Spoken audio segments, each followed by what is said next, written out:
I'm Ken Bergy. I'm from Pennsylvania. With Genesis Ag for 10 years. What brought me to Genesis Ag, I was looking for some things to be able to add to the toolbox for the farmers I was working with. And Genesis Ag had some of those, so we start applying some of those on the farmers that I work with and start seeing some incredible results. Dan Meier was with me from before that with some other companies and introduced him to it, and Dan has used some of the products. Yeah, well, I'm Dan Meier. I am from northern New York, so we farm right on the Canadian border, like 45th latitude if you look at it, so it's way up north. It's shorter growing season, but yeah, up there we do corn, soybeans, and hay. I've been with Genesis probably since the beginning when Ken introduced me to the products, and we are today using the entire program and have been for a few years, but we started with just a few products, and but today I've been on the full program for probably 5 years, I think. Yeah, pretty close to it, yeah. I like the concept of biologicals and non-synthetic fertilizer product, if you want to call it that, mainly because try to focus on the biology of the soil.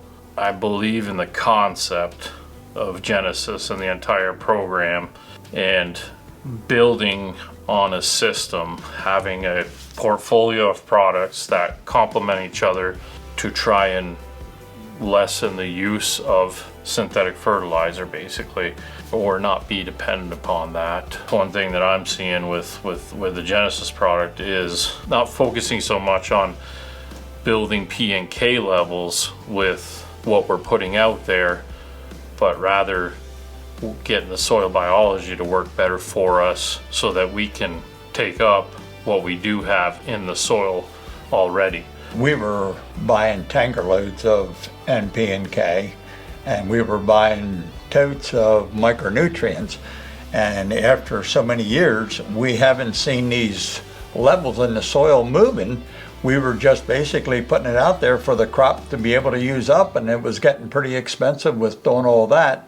Now versus not buying any of those micronutrients anymore and seeing how your crops have changed, increase in yields, and the bad spots in the fields, those spots are responding a lot differently. So there's a lot of things that I think we're seeing there versus what we were doing before. I think we see continued improvement. Not that we've solved all the problems or that we have the silver bullet by any means, but with what we're seeing, I have full confidence that we can continue to build and try to figure out the problems that we have.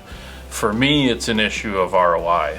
My climate, my geography, hey, maybe at some point we could potentially set a record, but I'm not so much looking for the record as I am ROI.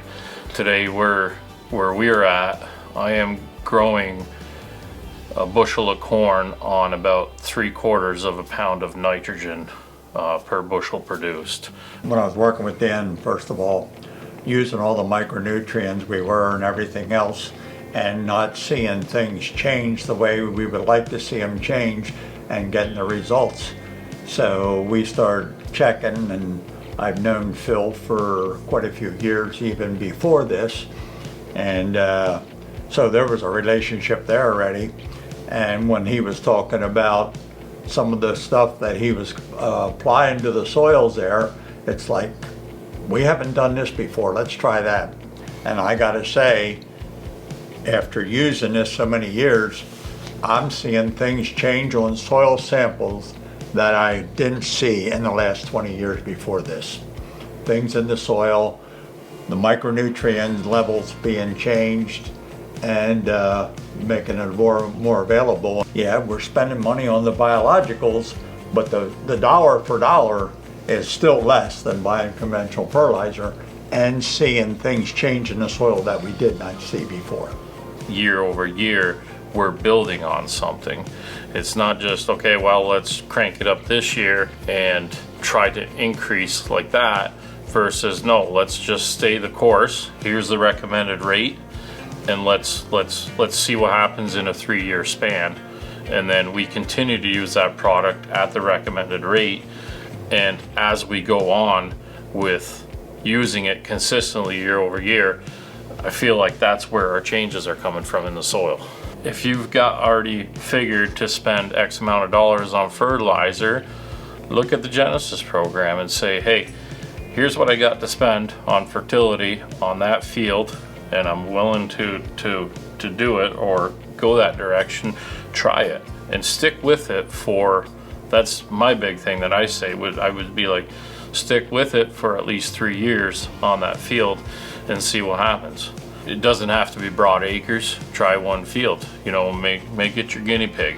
We just started shipping our beans here last week, beginning of the year, and I find you really start to get the real numbers when you talk to the guys that are at the mill where you deliver to, you know, the guys that are unloading the trucks, the guys that talk to everybody. And we had 51 bushel average this year across the farm on soybeans, and so obviously to some Midwestern guys that's pretty low, I guess, or you know, that's their double crop numbers. But for us, a ton and a half an acre, that's pretty decent for our area. I mean, you got to really look at where the 45th parallel is to compare, you know, to compare that. So that's a group 2 soybean.